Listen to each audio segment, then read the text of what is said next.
Saudações, queridos irmãos em Cristo, sejam bem-vindos a mais um vídeo. Aqui fala o evangelista Oscar. Vamos juntos fazer a introdução e o estudo da lição número 7. Uma lição com um tema muito inspirador. Estamos falando aqui, motivados pela esperança. Este é o título da lição número 7.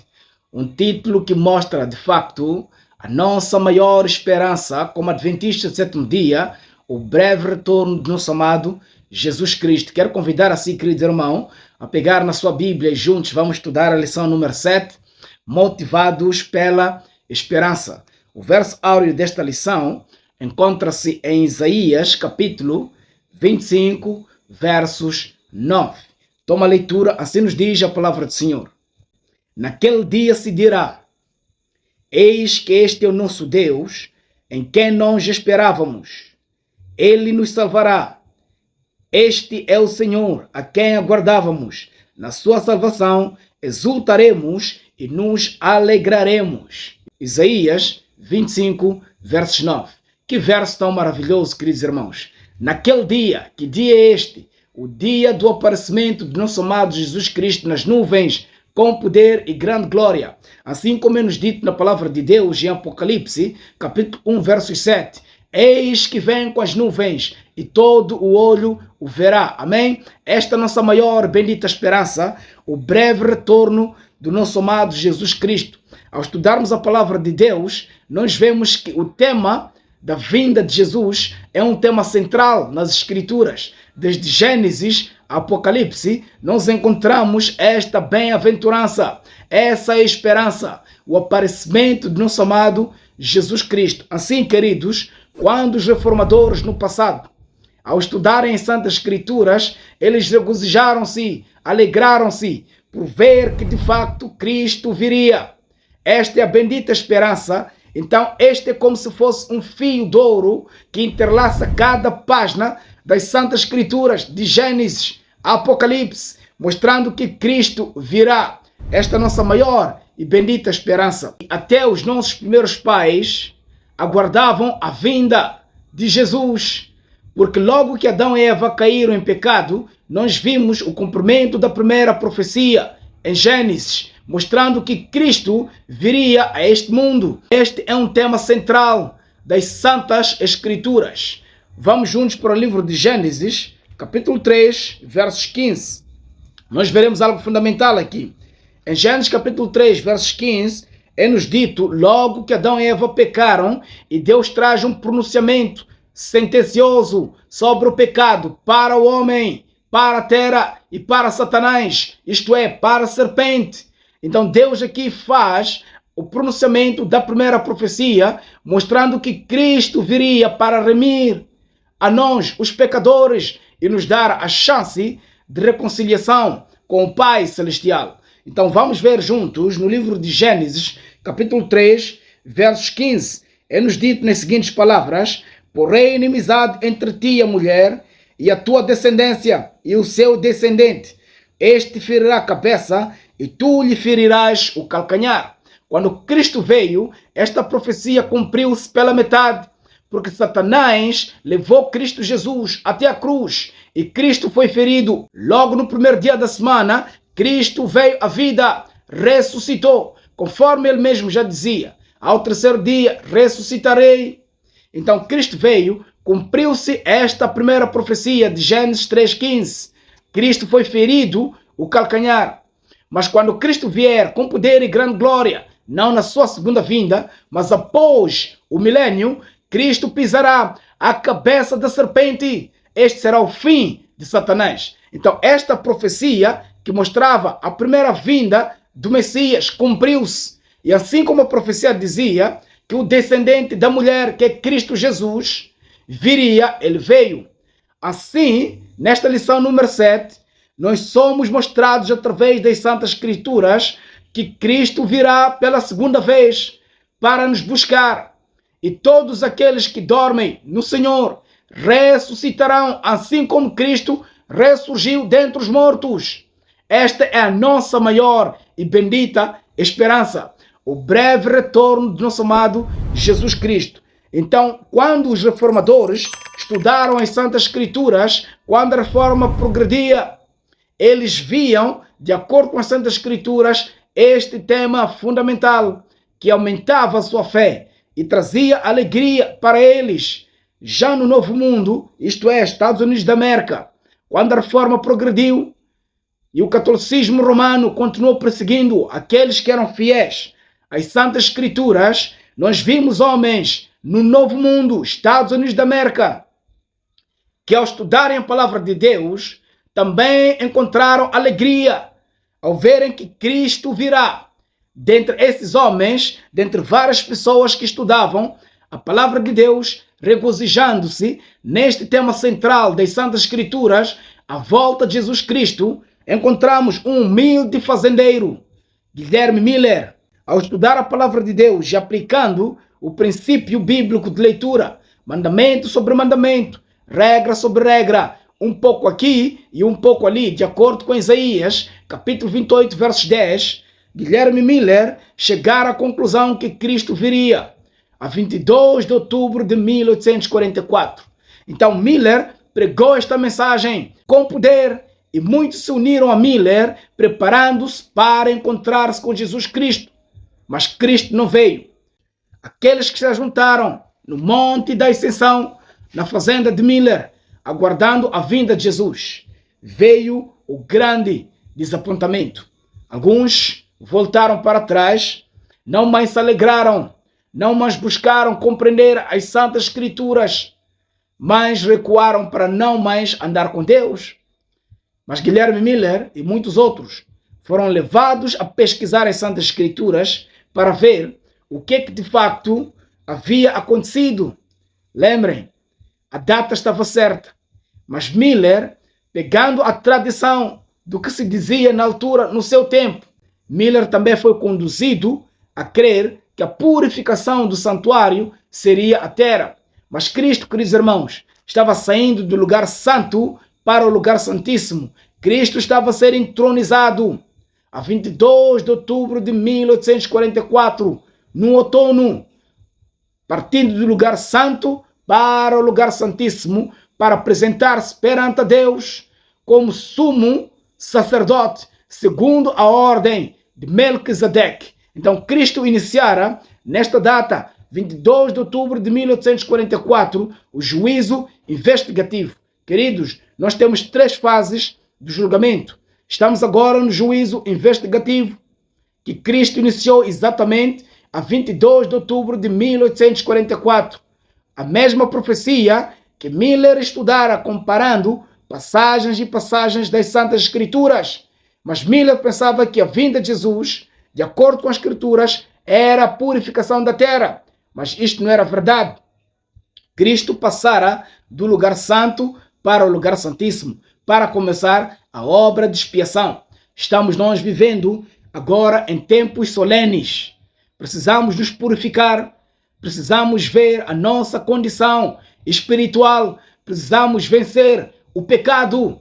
Nós temos que ter vitória sobre o pecado, olhando para Jesus, que é o nosso modelo. Assim faziam os reformadores ao estudarem a palavra de Deus e se preparando para este grande encontro, a volta de Jesus, que é a nossa maior e bendita esperança. Na lição de domingo nós vemos a promessa do seu retorno.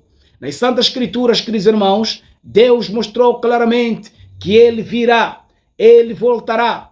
Assim, queridos irmãos, os reformadores protestantes, os peregrinos que partiram da Holanda para o Novo Mundo, também criam na volta de Jesus. E eles se alegravam neste tema e se regozijavam ao estudar a palavra de Deus, vendo as promessas de Cristo Jesus, do seu segundo retorno. Venha comigo, querido irmão, para as Santas Escrituras, livro de João.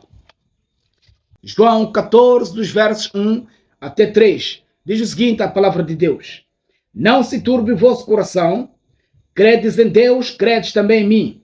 Na casa de meu pai há muitas moradas. Se assim não fora, eu vos teria dito, pois vou preparar-vos lugar. E quando eu for preparar-vos lugar, voltarei outra vez. O que disse Jesus? Voltarei outra vez, queridos. Cristo prometeu, voltarei outra vez para onde eu estiver, estejais vós também. Há muitos que aguardavam a volta de Jesus e repousam, descansam, morreram em Cristo. Mas há esperança para aqueles que morem no Senhor. Por que razão? Ressoada a trombeta de Deus, a voz do arcanjo, os que morreram em Cristo ressuscitarão primeiro. Então nós veremos aqui a primeira ressurreição. Queridos, as Santas Escrituras apresentam-nos duas ressurreições. A primeira ressurreição, a ressurreição para a vida eterna. A segunda ressurreição, que se dará fim do milênio, é a ressurreição para a destruição e condenação eterna. Então, queridos irmãos, precisamos viver com a esperança de ver o nosso amado Jesus Cristo vindo com poder e grande glória nesta geração. Aqueles que morreram em Cristo dormem, descansam na esperança da ressurreição. Assim nos diz o apóstolo Paulo, 1 Tessalonicenses, capítulo 4, dos versos 15 até 18. Assim diz a palavra do Senhor. Não queremos, porém, irmãos, que sejais ignorantes com respeito aos que dormem, para que não fiquem tristes como os demais, que não têm esperança. Versos 14. Pois, se cremos que Jesus morreu e ressuscitou, assim também Deus, mediante Jesus, trará em sua companhia os que dormem. Ainda vos declaramos, por palavra do Senhor, isto, que nós, os que ficarmos vivos até a vinda do Senhor, de modo algum precederemos os que já dormem. Porquanto o Senhor mesmo dará a sua ordem, e ouvida a voz do arcanjo, e ressoada a trombeta de Deus, descerá dos céus, e os mortos em Cristo ressuscitarão primeiro. Entendemos aqui, queridos irmãos? Os mortos em Cristo ressuscitarão primeiro. Depois nós, os que ficarmos vivos, seremos arrebatados juntamente com eles entre as nuvens para encontrar o Senhor nos ares. E assim estaremos com o Senhor para sempre. Consolai-vos uns aos outros com estas palavras, mostrando claramente que aqueles que morreram em Cristo repousam, descansam, dormem na esperança da ressurreição. É o que nós temos que manter, essa esperança, motivados pela esperança da breve volta de Jesus. Então nós precisamos nos preparar, precisamos estar pronto todos os dias, porque a respeito do dia e a hora da vinda de Jesus, ninguém sabe, nem os anjos, somente o Pai e o Filho. Por que eu estou dizendo isto, queridos irmãos? Há muitos que dizem, nem o Filho sabe. Mas João 10:30 nos diz, eu e o Pai somos um. Jesus Cristo é Deus, então Ele sabe o dia e a hora da sua vinda. Mas Ele não deu a conhecer aos homens a respeito deste dia. Para quê, queridos irmãos? Para que nos preparemos diariamente. Esta é a verdade, queridos. Nós precisamos estar prontos todos os dias.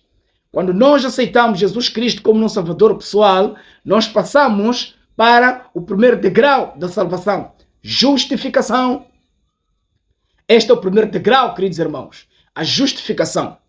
Enquanto nós caminhamos rumo à Canaã celestial, passamos para o segundo degrau da salvação, a santificação.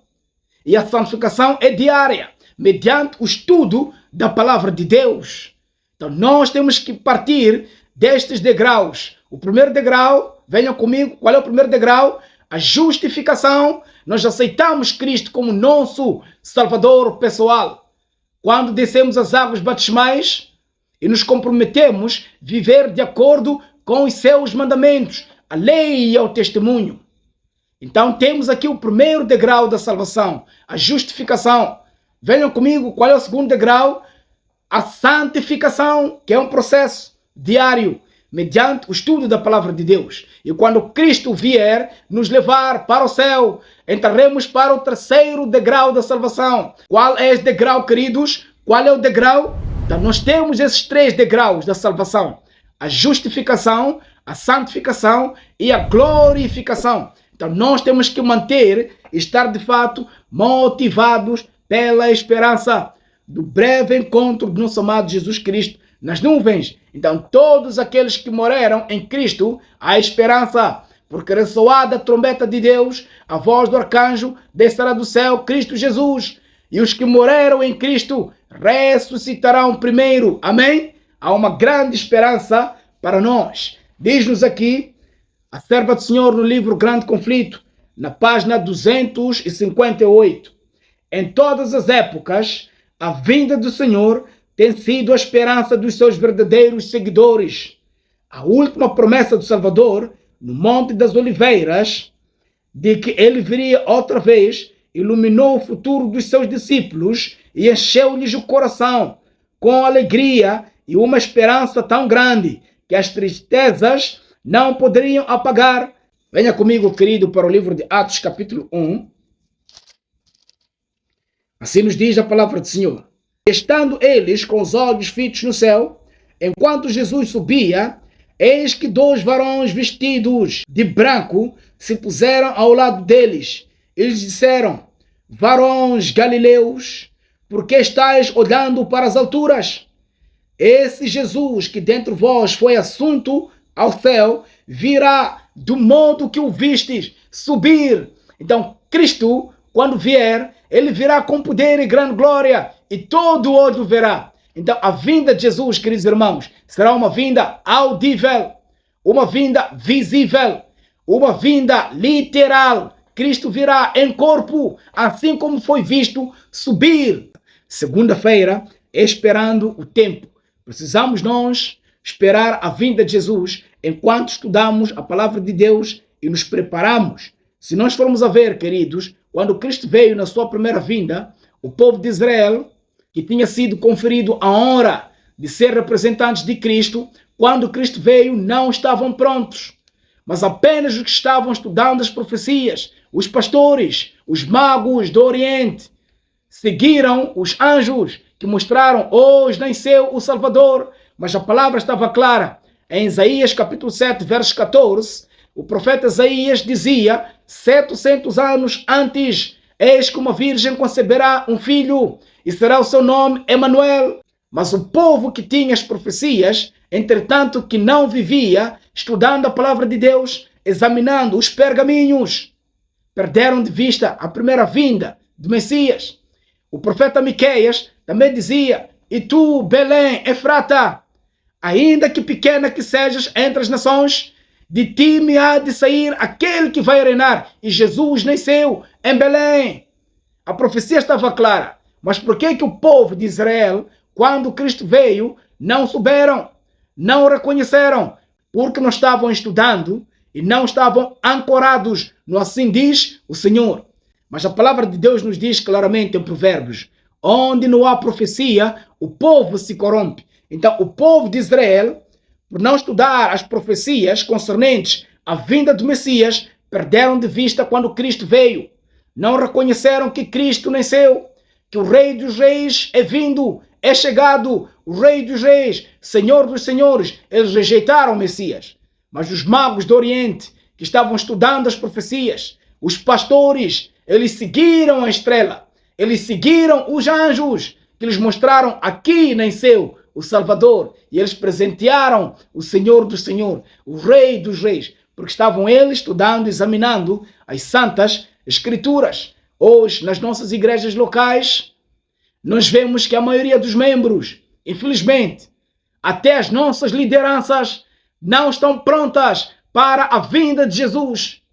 Que Deus tenha misericórdia de nós, queridos irmãos. Nós precisamos estudar a palavra de Deus e colocar em prática o assim diz o Senhor. Mas como é que nós podemos fazer aqui uma análise simples para ver se de facto estamos prontos? Estamos nós preparados? Estamos nós vivendo na certeza de que Cristo virá nesta geração? O que é que muitos respondem quando se diz aí na igreja: Maranata? O que é que muitos dizem? Apenas Cristo vem. Maranata, Cristo vem. Mas não foi assim no passado. Os nossos pais nos ensinaram: Maranata, Cristo vem depressa, preparemo-nos. Porque eles tinham um senso de urgência. Eles viviam e desejavam ver os filhos prontos para receber Jesus Cristo vindo com poder e grande glória. Assim nós crescemos. Instruídos e ensinados: Maranata, Cristo vem depressa, preparemo-nos, porque os nossos pais, eles tinham senso de urgência, desejavam ver Jesus Cristo vindo na sua geração. Mas hoje nós vemos muitas igrejas não buscando mais esta urgência. Qual é o resultado? O mundanismo está na igreja. Tu não precisas ir para o mundo para ver como é que o mundo se veste. É só ir à igreja e tu verás o mundanismo na igreja. Tu não precisas ir ao mundo para ver o que o mundo ouve, o que o mundo canta, o que o mundo dança na igreja. Tu vês isto. Teatro na igreja, cinema na igreja, músicas mundanas na igreja. É por isso que muitos não desejam se preparar para o retorno do nosso amado Jesus Cristo. Que Deus tenha misericórdia de nós. Nós precisamos endireitar as nossas veredas. Por isso nós dissemos e continuamos dizendo, a reforma continua. A reforma não terminou com Martim Lutero, como muitos supõem. A reforma continua e continuará até a volta de Jesus. Venha comigo para a palavra de Deus em Provérbios. Não removas os marcos antigos que puseram os teus pais. Maranata, Cristo vem depressa. Preparemo-nos. Este é o marco antigo. Examinem o hino 146 do hino adventista. Maranata, temos que apressar a vinda de Jesus. Então nós temos que marcar firmemente os passos, mostrando claramente, por uma vida coerente, que esta é a nossa esperança, o breve encontro do nosso amado Jesus Cristo, nesta geração. Queridos irmãos, Adão e Eva esperavam a vinda de Jesus no seu tempo. Os patriarcas esperavam também a vinda de Jesus em seu tempo. Os discípulos esperavam a vinda de Jesus no seu tempo. Os apóstolos também esperavam a vinda de Jesus no seu tempo. Os reformadores, idem, esperavam a vinda de Jesus no seu tempo. Porque hoje nós, adventistas do sétimo dia, achamos que Cristo virá muito, muito distante dos nossos dias. Assim muitos dizem e sentam-se na calma expectativa de que está tudo bem na igreja. Queridos, nós temos que nos preparar. Nós temos que pedir a Deus o derramamento da chuva seródia. Nós temos que orar a Deus, buscar com fervor a iluminação do Espírito Santo para estarmos prontos para a vinda de Jesus. Esta é a nossa maior esperança. Por isso, os homens no passado, os reformadores, quando estudaram na Santa Escritura de que Cristo viria, não ficaram sossegados. Pregaram a toda criatura, a todas as pessoas em seu alcance. Traziam esta mensagem de esperança. Assim foi com Guilherme Miller. Esta é a lição de terça-feira. Guilherme Miller e a Bíblia. Miller usou princípios bíblicos de interpretação, usando diretamente Isaías, capítulo 28, versos 10. Porque é mandamento sobre mandamento, regra e mais regra, um pouco aqui e um pouco ali. Então Miller usou os princípios bíblicos para explicar a própria Bíblia. Agora, queridos, eu gostaria que os irmãos entendessem algo muito importante aqui. Quando Cristo ascende ao céu, no ano 31, ele vai para o lugar santo. E do lugar santo, ele passa para o lugar santíssimo apenas em 22 de outubro de 1844, para começar uma obra solene, o juízo investigativo. Quando terminar o juízo investigativo, Cristo virá buscar-nos para o céu, para um período de 1000 anos, para iniciar o juízo comprovativo. Findo os 1000 anos, o povo de Deus, juntos com Cristo e seus anjos, vemos da cidade santa, a Nova Jerusalém, para a terra. Então parte-se para o juízo executivo, onde Satanás e seus anjos e todos aqueles que não amaram nem guardaram os mandamentos de Deus, que morreram desde os tempos antigos, desde a segunda vinda de Jesus, são ressurretos para a condenação e a morte eterna. Esta é a segunda ressurreição. Então, queridos, 3 passos fundamentais. Nós encontramos os degraus da salvação: a justificação, a santificação e a glorificação. Quando Cristo ascendeu ao céu, começou o primeiro processo de julgamento, juízo investigativo. Quando terminar este processo, Cristo vem, leva a sua igreja, leva os seus filhos para o céu durante 1000 anos. O juízo comprovativo. Termina o milênio, vem a cidade de Deus juntamente com Cristo, com os salvos de todas as gerações. O juízo executivo para exterminar pecadores e o próprio diabo e seus anjos. Então jamais haverá pecado e pecadores. Esta é a grande esperança para nós. O breve retorno do nosso amado Jesus Cristo. E por fim temos aqui o estudo adicional de sexta-feira, que nos mostra o gráfico, a linha do tempo. Esta profecia mais longa da Bíblia, que vai desde o ano 457 até 1844. Queridos irmãos, eu quero explicar este quadro de forma simples para que nós possamos entender. A ordem para restaurar Jerusalém foi a ordem dada por Artaxerxes no ano 457, quando o povo de Israel, juntamente com os sacerdotes, foram para começar a reconstrução de Jerusalém, a restauração do templo. Então, esta data marcou-se quando a ordem de Artaxerxes foi colocada em andamento, no ano 457. Compreendendo também as 70 semanas que estavam determinadas para o povo de Israel, correspondendo a 490 anos em que Deus esteve tolerando o povo de Israel, a misericórdia de Deus. E no ano 27, nós encontramos o ungido. Cristo foi batizado no ano 27, porque a profecia dizia que no ano 27 Cristo seria ungido. E de facto, no ano 27, Cristo foi batizado no Rio Jordão. E no ano 31, queridos, 3 anos e meio, desde o ano 27, 3 anos e meio, isso temos o ano 31. Cristo é morto. Então temos mais 3 anos e meio, vemos aí a morte de Estevão, no ano 34. Então, na metade da semana, o sacrifício seria tirado. Então, na metade da semana, Cristo foi morto. Então, ficamos com mais 3 anos e meio até a morte de Estevão. O evangelho passou para os gentios. A misericórdia de Deus, a honra que Deus havia conferido ao povo de Israel literal, passa agora o evangelho para todas as nações. O evangelho começa a ser pregado aos gentios, quando o povo de Israel negou a mensagem, apedrejando Estevão, o primeiro mártir. Assim, queridos irmãos, o evangelho passou para todas as nações e chegou até nós. Mas do ano 538 até o ano de 1798, dentro desta profecia longa das Santas Escrituras, de 457 até 1844, nós encontramos um período, a Idade das Trevas, a Idade Média, quando o papado buscou arrancar as Santas Escrituras do povo de Deus. Como vimos na lição passada, as 2 testemunhas foram mortas. Elas profetizaram vestidas de saco. Por que razão? Porque o papado, quando se levanta em 538 até 1798 de supremacia papal, a palavra de Deus foi trancada, a palavra de Deus foi proibida, e todos aqueles que pensavam e raciocinavam por si só para seguir a Deus eram considerados hereges. Mas mesmo assim, a palavra triunfou. A palavra de Deus continuou firme e continuará para todo sempre.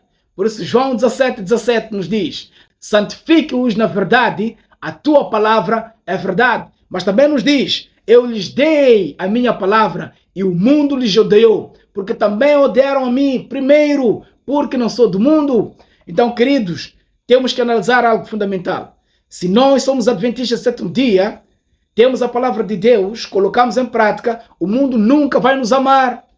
Assim como não amaram a Cristo, que é a verdade, é o caminho e a vida, e ninguém vai ao Pai senão por intermédio de Jesus Cristo. Queridos irmãos, desta forma eu quero desejar a todos vocês a continuação desse estudo da lição da Escola Sabatina e que de facto alimentemos esta maior e bendita esperança para que naquele dia, de facto, é uníssimo de vozes, consigamos nós dizer: este é o nosso Deus, a quem nós esperávamos, este é o nosso Deus, a quem nós aguardávamos, em seu nome exultaremos, em seu nome nos alegraremos. Amém, queridos irmãos? Que Deus abençoe a si, abençoe a sua família e continuemos estudando a palavra de Deus e também levando o evangelho a mais pessoas que precisam. Que Deus abençoe a todos. Até a próxima oportunidade.